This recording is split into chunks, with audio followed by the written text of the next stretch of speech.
Hey everyone, we hope everybody had a great Thanksgiving. We want to thank everybody for supporting our channel. We were able to help 2 families for the Thanksgiving, and we were able to help one lady. Her husband was in hospice. She had a daughter in the hospital, and we were able to help them. So that was very awesome. And we were able to help a veteran out, that single dad, and some kids at home or whatever. So that was really cool. Anyways, on to our truck. This is our 1-year review, Black Friday, because last year I was working Black Friday and I come home and Godzilla's in the driveway. Autumn went and picked it up, brought it home. So really cool. So we're just going to go over a few things today of what we like and all that, and any disappointments.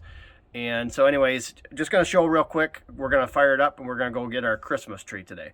So on the Ford app, we have the Montana on there because we kind of call it the Montana because it's the biggest truck, and then we have our Michigan, which is smaller than Montana. So anyways, we can go into the Montana and it shows all of our, we can go to scheduled start.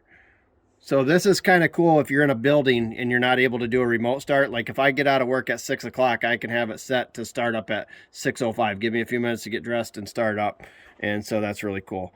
So we're gonna do a add a start, and it's 9:37 right now. So we will do 9, and then we'll do 9:40, and we'll hit OK. Save.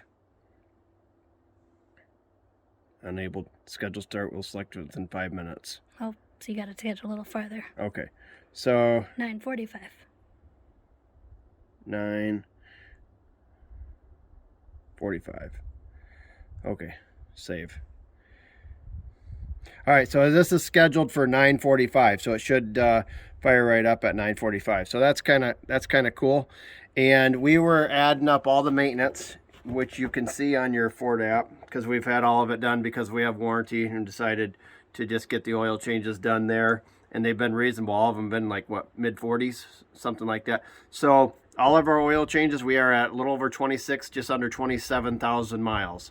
And we're at $208 in maintenance for 1 year. We think that's really good. And almost 20 And that comes out to like 0.7 cents per mile or something. Something like that. So anyways, we're going to take it for a drive, go get our Christmas tree, and then put a few highlights, and we'll talk about what we've liked so far.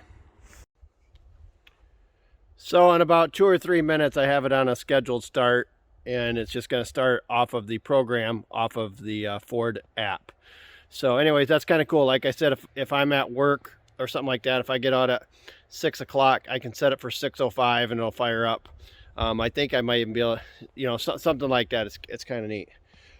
Anyways, what we have added, the only thing that we have added is Torklift upper, and then we finally got the lower stable loads put on. So let me show you what we have. We'll try to do a demonstration sometime here if we get a big load of firewood, or obviously in the spring when we get the camper on. That's what it was designed for. The reason why we went with this system is you don't have to do any adjustments with air or anything like that. There's going to be no leaky bags, anything like that. And you can also drive this truck basically stock the way it is. So let's show you what we got. All right, so let's take a look under here. So we have added the Torklift upper stable loads, which is on both sides above the leaf springs there, and then on the bottom right here, this is the lower system, and these plates will slide in between these leaf springs. It's probably going to be two of those plates that will slide in. Let me show you the back here. So we will demonstrate this at some point in time, but this pin will pull out, and then you reset this pin right here, and these 2 plates push in under the springs right here. So the upper stable loads basically keep the load level. The lower will help with the rocking back and forth like the boat type of thing. So anyways, these are a stainless steel. We did that because we're in Michigan, and it should help against rust because they do make steel ones, but I would recommend getting the stainless steel on this system, at least if you're in a northern state that uses salt. So the things that we did was the upper and lower stable loads, and we put a sprayed in bed liner. We did do that. So far we have been really happy with the truck. It hauls the camper, which is around 3,500 pounds. Highway miles, we're usually around 12, 14, depending on how we're driving. If we're driving 70 miles an hour, 60, you know, that type of stuff, 80. Depends on how we're driving. And then towing, usually it seems like we're right around 11 miles a gallon towing. And then with the truck camper, it looks like we're in the 10, 11 range on the truck camper. Here it goes, just fired up. So this is one thing that I think Chevy and Ram do right, is they pre-drill the holes in these springs. On the Ford, you have to get them drilled, and I had two different guys. One did one side, one did the other, and they both burn up drill bits and things like that. Torklift does rent out a drill, but from what I understand, they only have like 6 of them they rent out, and they did not have any more available for rent when the couple of the guys I had tried to drill these. So it's a really tough job drilling to these leaf springs. The one thing I really like about this is that when you want to drive stock mode, you can just pull this back out and then drive stock. Otherwise, it's going to be a pretty stiff ride leaving them in with an empty truck. These are the cobalt stepper bits? Those are the titanium ones. Titanium? Yep, that's a cobalt drill bit. Cobalt drill bit. Yeah, that's the end of a cobalt drill bit. This one broke. Yep. That's a cobalt stepper bit. That one didn't burn out too bad. This one did the best, you think? Oh yeah. Yeah, and then these other ones I kept going through and having to resharpen the ends of them, but really these two titanium ones didn't do anything. Titanium ones didn't do anything, but the cobalt stepper bits did the best. What actually did the best were these milling bits that I have.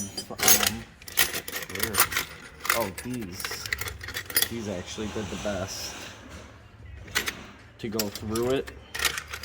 So what was your process? Which one would you start with, and then kind of what would you go? Well, I would start with my cheap, stupid titanium ones, and I would get a small hole about halfway through, 3/4, and then I would step it up with this one, with this machine bit, and get that hole a little bit bigger, and then I would use just stepping up through my crappy drill bits until I could get the 7/16 hole big enough for this milling bit to go through, and that would eat all the way through, but it burn it all up, so I have to go through and cut the end off of it so that I can keep using it. Right.